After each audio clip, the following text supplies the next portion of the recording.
Bonsoir à toutes et à tous, je m'appelle Lindsay, je suis AESH, c'est-à-dire accompagnante d'élèves en situation de handicap, et je suis la secrétaire de l'association Nous Toutes 59 Valenciennois.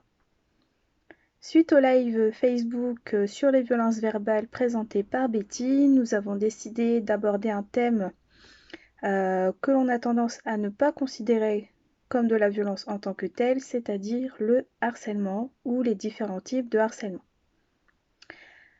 Il est important d'en parler pendant cette période de confinement puisque malgré tout, le harcèlement perdure pour les personnes harcelées. Alors, comment définir le harcèlement? Le harcèlement désigne un ensemble d'actes, de comportements, d'écrits ou de propos qui, par leur répétition et leur caractère dégradant, portent atteinte à l'intégrité physique et ou psychologique de la personne qui en est victime. Il existe différents types de harcèlement. Alors, il y a le harcèlement moral, le harcèlement au travail, le harcèlement sexuel, le harcèlement scolaire, le cyberharcèlement ou encore le harcèlement de rue. Alors, à travers cette vidéo, je vais vous donner une définition pour chaque type de harcèlement, les peines encourues par les auteurs de ce harcèlement et aussi les solutions qui sont mises à la disposition des victimes. Je vais commencer par le harcèlement moral. Alors, le harcèlement moral désigne des actes, des paroles ou des comportements répétés qui portent atteinte aux conditions de vie ou au travail d'autrui. Alors, ce type de harcèlement est défini dans le code pénal en 3 sous-catégories, si je puis dire. La première, c'est dans toutes les sphères de la vie, c'est-à-dire la vie quotidienne. Je vous cite l'article 222-33-2-2 du Code pénal. Alors, il s'agit du fait d'imposer à une personne des propos ou comportements répétés ayant pour objet ou effet une dégradation de ses conditions de vie, se traduisant par une altération de sa santé physique ou mentale. C'est par exemple votre voisin qui vide ses poubelles, ou même votre voisine, qui vide ses poubelles devant chez vous. Le lendemain, vos pneus de voiture sont crevés. Le surlendemain, votre voiture est taguée. Ça, c'est du harcèlement. Il y a ensuite le harcèlement moral au travail. Donc ici, je vous cite l'article 222-33-2 du Code pénal.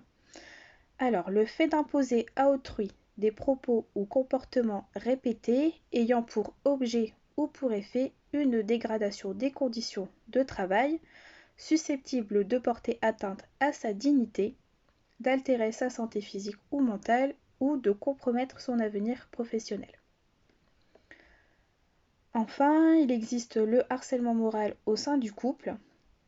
Donc là, je vous cite l'article 222-33-2-1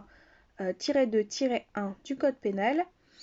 C'est le fait d'imposer à son conjoint, son partenaire lié par un pacte civil de solidarité, c'est-à-dire le PACS, ou à son concubin, des propos ou comportements répétés ayant pour objet ou effet une dégradation de ses conditions de vie, se traduisant par une altération de sa santé physique ou mentale. Le harcèlement moral est aussi défini dans le Code du travail, donc nous allons parler ici du harcèlement moral en général, mais aussi du harcèlement au travail. Donc, le harcèlement moral au travail est défini dans le Code du travail à l'article 1152-1 que je vous cite. Aucun salarié ne doit subir des agissements répétés de harcèlement qui ont pour objet ou pour effet une dégradation de ses conditions de travail susceptibles de porter atteinte à ses droits, à sa dignité, d'altérer sa santé physique ou mentale ou de compromettre son avenir professionnel. Alors cet article prévoit aussi qu'aucun salarié, qu'aucune personne en formation ou en stage ne peut être sanctionné, discriminé ou licencié pour avoir subi ou refusé de subir des agissements répétés de harcèlement ou pour avoir témoigné ou même avoir relaté ces agissements. Donc ça veut dire que si vous êtes victime ou témoin de harcèlement moral sur votre lieu de travail, vous avez le droit d'en parler à votre patron ou à d'autres personnes et il ne doit rien vous arriver. Vous avez ce droit. Alors, le harcèlement moral au travail peut prendre plusieurs formes. Des actes de dénigrement répétés, c'est-à-dire des moqueries de vos collègues, même de votre patron parfois. Des pratiques destinées à isoler la personne, on parle aussi de mise au placard, ou encore des sanctions injustifiées. Donc, selon l'Ipsos, une société de sondage, 30% des Français déclarent être victimes de harcèlement moral au travail. C'est un chiffre conséquent. Comme je vous le disais, il existe aussi le harcèlement moral au sein du couple, donc qui lui peut se manifester aussi sous différentes formes. Les attitudes méprisantes constantes, les injures, des moqueries sur le physique. Et concernant ces moqueries, je tenais à vous dire que cela blesse la personne. Même si elle ne vous le dira pas forcément, elle rira peut-être avec vous, mais cela peut lui faire du mal. Et sur le long terme, les moqueries peuvent être considérées comme du harcèlement moral. Il y a aussi l'isolement de la personne en la poussant à ne plus être en contact avec ses amis ou sa famille, des menaces de mort ou de suicide si la victime veut quitter la personne harceleuse, ou d'autres chantages comme le revenge porn par exemple, mais aussi ignorer la présence de la personne, refuser de lui parler. Tout cela, ce sont des violences psychologiques, comme d'ailleurs tous les types de harcèlement dont je vais vous parler ensuite. Et concernant les chiffres, il est important de savoir que 8 femmes victimes de violences sur 10 déclarent avoir été soumises à des atteintes psychologiques ou à des agressions verbales.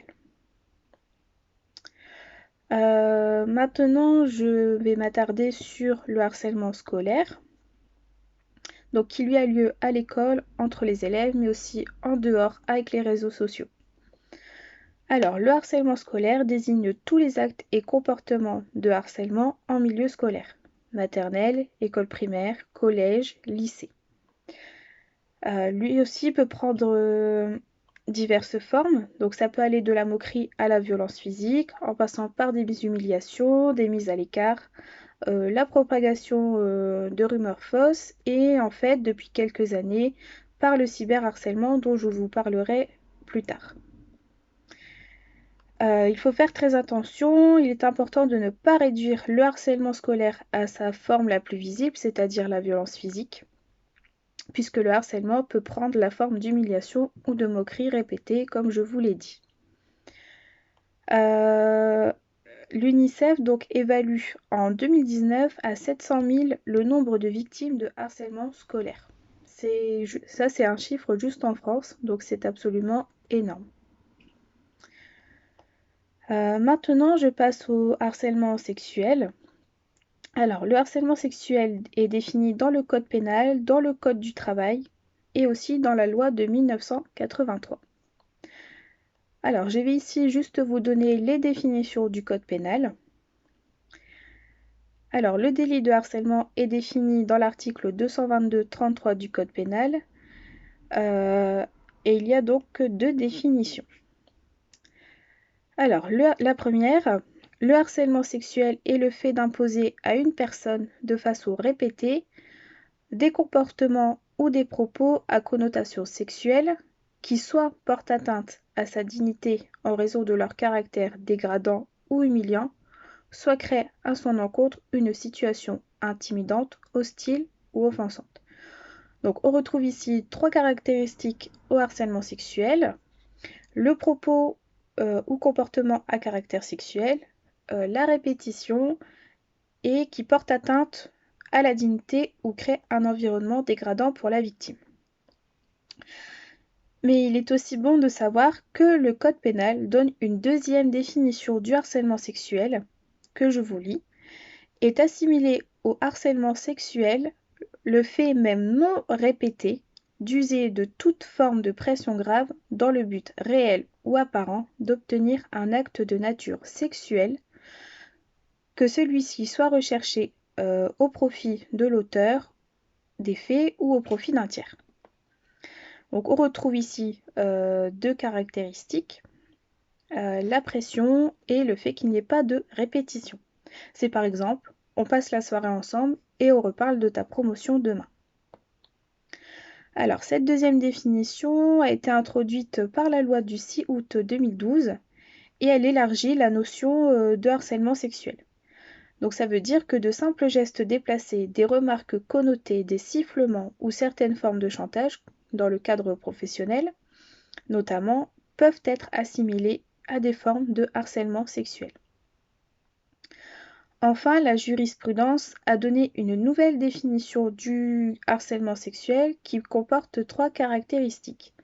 Donc, toujours le propos ou le comportement à caractère sexuel, qui n'arrive qu'une seule fois et qui porte atteinte à la dignité ou crée un environnement dégradant pour la victime. C'est par exemple l'envoi d'une photo de son sexe contre le gré de la victime. Donc là aussi, il faut faire attention. Le harcèlement sexuel implique l'absence de contact physique. S'il y a tout contact physique, il s'agit d'une agression sexuelle. Alors, il faut savoir aussi que le harcèlement sexuel est fondé sur des rapports de domination et d'intimidation qui peut se produire sur le lieu de travail, mais aussi dans d'autres milieux, que ce soit le milieu associatif, sportif ou même dans le cadre de certaines démarches comme pour louer un appartement par exemple, où votre propriétaire exigera de vous une relation sexuelle en échange de la signature du contrat ou encore pour effacer un loyer impayé. Je vais encore vous donner 2 exemples de harcèlement sexuel. Le premier, vous arrivez au travail lundi. Dis donc, ce décolleté, c'est une invitation. Le lendemain, t'as l'air crevé, ça a dû donner cette nuit. Mercredi, sympa cette jupe, je dois prendre ça comment? Deuxième exemple, donc je vous l'ai déjà dit, un collègue vous envoie une photo de son sexe par SMS sans votre consentement. Ça aussi, c'est important de le savoir. Dans le harcèlement sexuel, il n'y a aucun consentement de la victime. Concernant les chiffres, une femme sur 3 est victime de harcèlement sexuel sur son lieu de travail. Je passe maintenant au harcèlement de rue. Donc, on considère que le harcèlement de rue comprend les comportements ayant lieu dans l'espace public, c'est-à-dire la rue, les transports en commun, les parcs, la cour du lycée même, visant à s'adresser à des personnes d'une manière intimidante, insistante, irrespectueuse, humiliante ou menaçante, et ce en raison de leur sexe, leur genre ou leur orientation sexuelle. Donc ça comprend les interpellations répétées, les sifflements, les commentaires sexistes, les insultes. Comme par exemple « Hey, toi t'es bonne, je te prends quand tu veux ». Ou encore « Si j'ai une femme comme toi, je sors plus de chez moi, je te baisse toute la journée. Bah alors, tu dis pas merci, sale pute ?» Concernant les chiffres, une étude publiée par l'INED a cherché à définir la victime type du harcèlement de rue et recense différents chiffres. Alors, concernant la victime type de harcèlement de rue, il s'agit d'une jeune femme dans une grande ville et son harceleur est un homme dans 3/4 des cas. Suite à cette étude, quelques chiffres ont pu être donnés. Donc, à l'échelle nationale, 65% des femmes de moins de 15 ans et 82% des moins de 17 ans ont déjà subi du harcèlement de rue. Donc là, on parle ici de jeunes femmes mineures et les chiffres sont absolument énormes. 76% des Françaises ont déjà été suivies dans la rue et 100% des utilisatrices de transports en commun en France ont été victimes au moins une fois de harcèlement. Ça veut dire que toutes les femmes de France ont déjà été au moins une fois victimes de harcèlement, quel que soit leur âge. Et là non plus, il n'y a pas de consentement de la victime. Je passe maintenant au cyberharcèlement. Donc, ce harcèlement peut se produire sur Internet, d'où son nom de cyberharcèlement. On parle aussi de harcèlement en ligne. Donc là, ça peut se passer sur un site, sur un blog, sur un forum, sur les réseaux sociaux, par email ou même dans le cadre de jeux en ligne. Donc ce harcèlement, comme tous les types de harcèlement d'ailleurs, constitue un délit passible de sanctions pénales. Alors, les propos en cause peuvent être des commentaires, des vidéos, des montages ou même des messages. En 2019, plus de 40% des moins de 50 ans, donc hommes et femmes confondus, ont déjà subi des attaques en ligne, dont 22% étaient des jeunes de 18 à 24 ans. Ça veut dire qu'un peu plus de la moitié des personnes qui ont témoigné, enfin qui ont été sondées, étaient des jeunes. En 2018, donc, des chiffres ont été relevés sur les sites de rencontres. Donc 51% des femmes ont déjà fait l'objet d'avances répétées et insistantes. 49% ont déjà fait l'objet de propos obscènes et 63% de 18 à 24 ans ont déjà reçu des photos de leur sexe contre leur gré. Le cyberharcèlement, comme je vous l'ai dit tout à l'heure, a lieu aussi en milieu scolaire, ou même plutôt en dehors. Et il peut prendre plusieurs formes. Donc ça peut être l'intimidation, les insultes, les moqueries, les menaces en ligne, des propagations de rumeurs, des piratages de comptes ou usurpation d'identité, des photos ou des vidéos, ou encore du sexting. Et en 2017, d'après l'UNESCO, 246 millions d'enfants et d'adolescents ont été victimes de cyberharcèlement dans le monde. C'est un chiffre énorme. Je vais maintenant passer aux peines encourues, donc pour les différents types de harcèlement. Alors, pour le harcèlement moral au sein du couple, alors l'auteur peut être puni de 3 à 5 ans de prison et de 45 000 € à 75 000 € d'amende pour avoir fait subir cela à son ou sa partenaire. Dans le harcèlement moral au travail, il y a deux types de sanctions qui peuvent se cumuler. Il y a les sanctions de l'employeur, mais aussi celles de la justice. Concernant les sanctions prises par l'employeur, il y a les sanctions disciplinaires comme la mutation, la mise à pied ou encore le licenciement. Et au niveau de la justice, cela peut aller jusqu'à 2 ans de prison et 30 000 € d'amende. Concernant le harcèlement scolaire, donc les coupables de faits de harcèlement scolaire âgés de plus de 13 ans risquent des peines de prison et des amendes. Et pour les mineurs de moins de 13 ans, des dispositifs spécifiques sont mis en place. Concernant le harcèlement sexuel, donc ici il s'agit d'un délit punissable d'une peine de 2 ans de prison et de 30 000 € d'amende. Et la peine peut être portée à 3 ans d'emprisonnement et 45 000 € d'amende lorsque les faits sont commis. Et là, je vais donc vous donner plusieurs cas qui peuvent mener à ces 3 ans de prison et 45 000 € d'amende. Alors, lorsque les faits sont commis par une personne qui abuse de l'autorité que lui confèrent ses fonctions, comme par exemple votre patron, si les faits sont commis sur un mineur de moins de 15 ans, sur une personne dont la particulière vulnérabilité due à son âge, à une maladie, à une infirmité, à un état de grossesse est apparente ou connue de leur auteur, sur une personne dont la vulnérabilité ou la dépendance résulte de sa précarité, donc la précarité de sa situation économique ou sociale, et il faut aussi que celle-ci soit apparente ou connue de leur auteur. Que les faits aussi soient commis par plusieurs personnes agissant en qualité d'auteur ou de complice, par l'utilisation d'un service de communication ou au public en ligne ou par le biais d'un support numérique ou électronique. Si les faits sont aussi commis alors qu'un mineur est présent et y a assisté, ou encore par un ascendant ou par toute autre toute autre personne ayant sur la victime une autorité de droit ou de fait. Pour le cyberharcèlement, donc si, il y a aussi 2 cas de figure. Si l'auteur est majeur, donc là c'est 2 ans de prison et 30 000 € d'amende, et la peine maximale est aussi portée à 3 ans d'emprisonnement et 45 000 € d'amende si la victime a moins de 15 ans. Si l'auteur est un mineur de plus de 13 ans, la peine maximale sur une personne de plus de 15 ans sera de 1 an de prison et 7 500 € d'amende.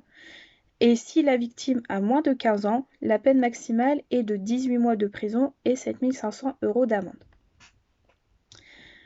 Alors, quelles sont les solutions maintenant face à une situation de harcèlement? Pour le harcèlement scolaire, je pense que vous le savez, il est rare que les enfants ou adolescents victimes en parlent d'eux-mêmes à leurs parents.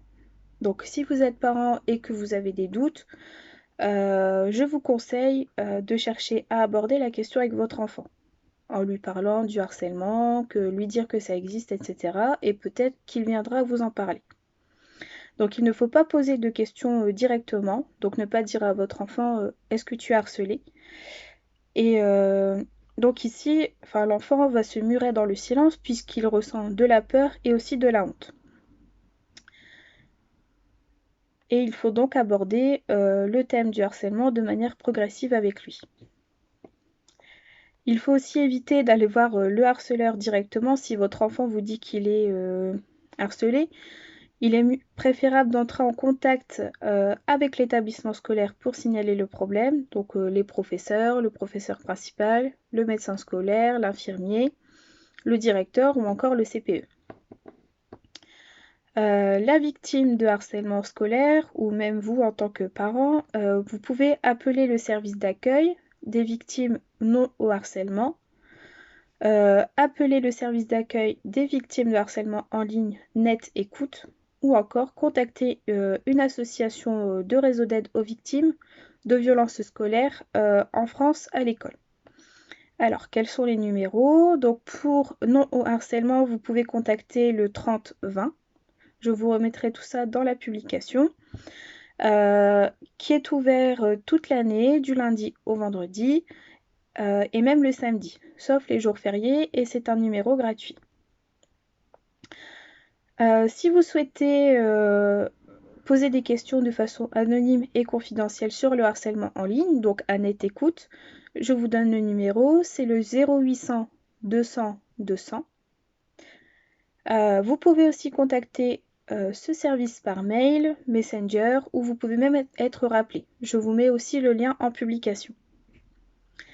Et il faut savoir que la personne victime de harcèlement scolaire peut porter plainte encore 6 ans après les faits. Pour le harcèlement moral, je vais commencer par le harcèlement moral au travail. Donc la solution est de prévenir son employeur qui est en obligation de prendre toutes les mesures nécessaires en vue de prévenir le harcèlement moral sur les lieux de travail.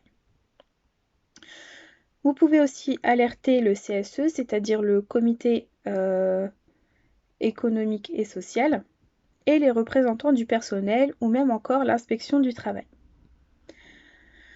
Vous pouvez aussi demander à ce qu'une médiation soit mise en place ou alors saisir les prud'hommes, le juge pénal ou encore le défenseur des droits. Donc là aussi, vous pouvez les consulter par téléphone au 09 69 39 00 00 ou même par message. Et là aussi, je vous mets le formulaire dans la publication. Au sein du couple, vous pouvez en parler à une personne de confiance, porter plainte, appeler le 39 19 ou encore envoyer un SMS au 114. Si vous portez plainte, n'oubliez pas qu'il est important de contacter un avocat qui pourra vous aider, vous assister et aussi vous écouter.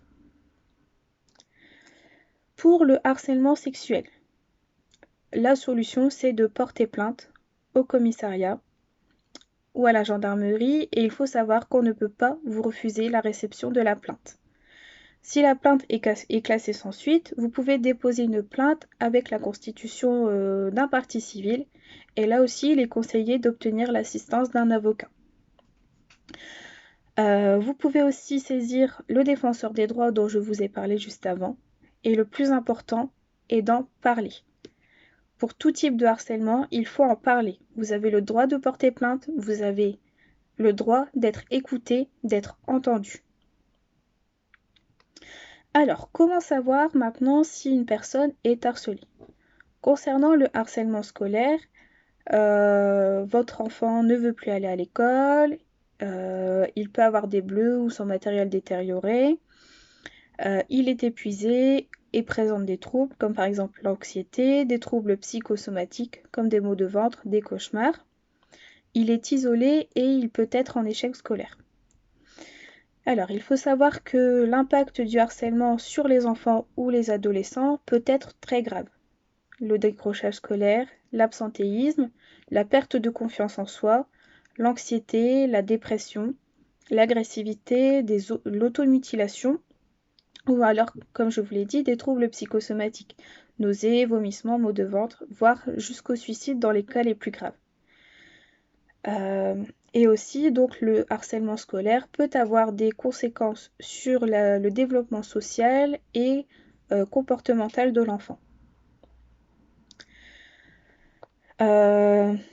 Et concernant le harcèlement moral, donc là je me suis attardée uniquement sur le couple. La personne ne donne plus de nouvelles, elle est de plus en plus isolée et elle perd l'estime d'elle-même.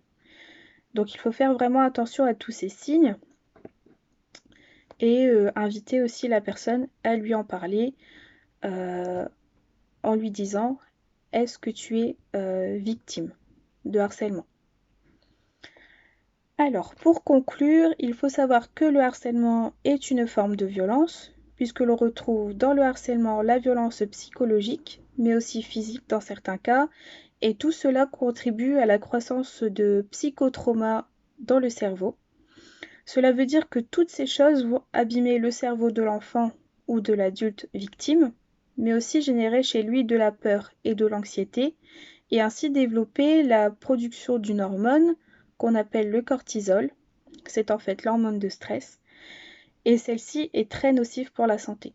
Donc si vous êtes victime de harcèlement ou si votre enfant l'est, n'hésitez pas à en parler et des solutions sont mises à votre disposition, même si vous êtes témoin d'ailleurs. Il faut briser le silence comme pour tous les types de violences. Vous avez des droits. Alors, je vous rappelle aussi que Nous Toutes a créé un document rassemblant les aides disponibles lors de cette période de confinement et je vous mets aussi le lien en publication. Cette vidéo est maintenant terminée. Je vous remercie pour votre écoute.